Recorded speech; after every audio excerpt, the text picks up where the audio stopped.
Salut à tous les amis, j'espère que vous vous portez bien, j'espère que vous allez bien, j'espère que vous tenez bon au-delà des difficultés de la vie. Alors, aujourd'hui en fait, on va se prêter à un exercice. L'exercice qu'on va se prêter en fait aujourd'hui, c'est simplement de faire ce qu'on appelle le guérilla marketing. C'est quoi le guérilla marketing? C'est le marketing agressif en fait. Ce qu'on va faire aujourd'hui, l'exercice est simple, c'est que on va aller chercher des prospects en fait, en leur donnant simplement nos cartes de visite. Oui, tu l'as bien compris, le truc c'est que à un moment donné, on peut faire le bruit sur les réseaux sociaux, on peut parler, mais le truc c'est qu'il est clairement important de passer à l'action.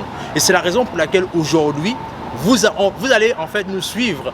Comment est-ce que vous allez voir comment est-ce qu'on va dealer avec parfois le fait qu'on va nous accepter ou encore le fait qu'on va nous rejeter. Mais c'est selon et ça va dépendre des clients en fait. Mais ce qu'on va faire aujourd'hui en fait, c'est un marketing agressif dans lequel on va aller rencontrer des prospects en leur tendant nos cartes de visite et en leur proposant nos services. Dans tous les cas, je me passe de commentaires et je préfère simplement vous emmener. Suivez-moi.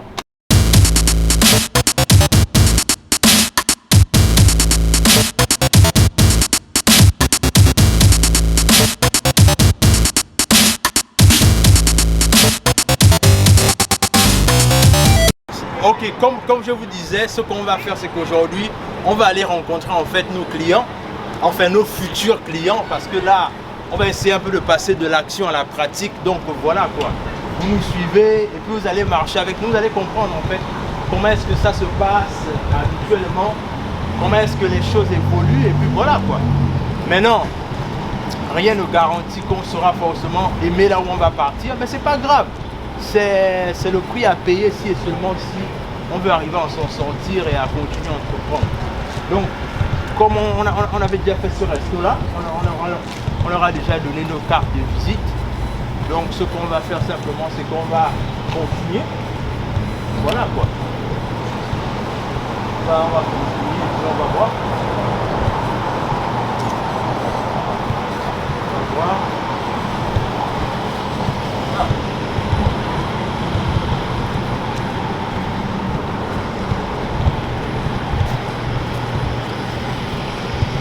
Donc c'est juste pour vous dire que souvent, entreprendre, souvent c'est chaud. Hein. C'est-à-dire, les gens vont parler d'entrepreneuriat simplement à la télé, mais c'est bien au-delà en fait. C'est vraiment bien au-delà. Bon, ce qu'on va faire, c'est que ceux-là apparemment ils sont fermés. En fait ici, ça c'est le... Ça c'est, je sais pas si tu te rappelles, mais là c'est l'endroit en fait, là où on avait shooté le petit à l'interne. C'était le voilà. C'était là en fait. Tu peux faire un zoom là-bas. Ouais.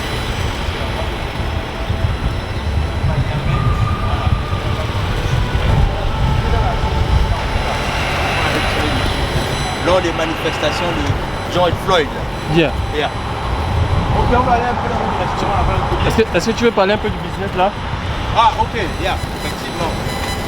Alors ici, on va un peu parler de ce business là. Le business en fait ici c'est celui de l'entreprise s'appelle Lime. Lime c'est quoi en fait? Lime en fait c'est une entreprise qui s'occupe en fait de dans les scooters en fait. C'est-à-dire ils font ce qu'on appelle dans les scooters. Le truc c'est qui est bien avec ce business là en fait c'est que c'est un business totalement passif. Ça veut dire quoi faire un business en passif? C'est-à-dire que le but ici c'est que ce que eux ils font en fait c'est que tu dois télécharger l'application. Quand tu prends l'application en fait le truc c'est que tu télécharges l'application et tu payes en ligne en fait à travers l'application. Et dans l'application en fait ce que eux ils vont faire simplement c'est que en fait ils vont t'envoyer un code et c'est avec le code là en fait que tu vas débloquer le scooter et c'est comme ça que tu vas commencer à utiliser ça en fait. Mais ce business est intéressant parce que comme je disais à Guy tout à l'heure c'est que les Américains en fait ils ont pensé à tout.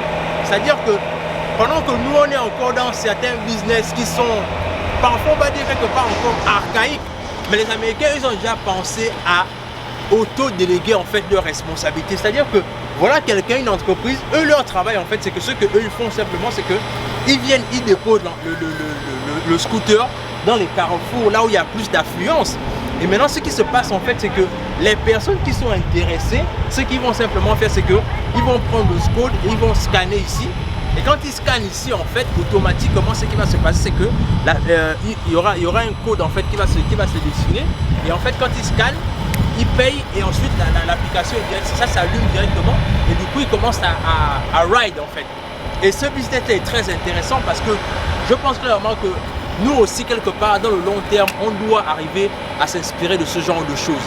Parce que voyez-vous, les affaires en fait il faut comprendre une chose, c'est que dans le long terme, faire des business aussi, c'est apprendre aussi à déléguer dans le long terme.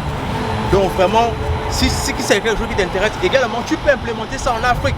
C'est possible de faire ce business en Afrique en fait. Le truc c'est que parce qu'il faut réaliser une chose, c'est que ça c'est un business qui est en fait dans le divertissement. Est-ce que tu vois?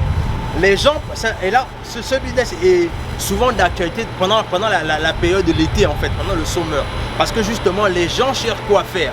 Et justement les gens qui ont lancé ce business ont compris la nécessité pour eux d'investir également dans le divertissement.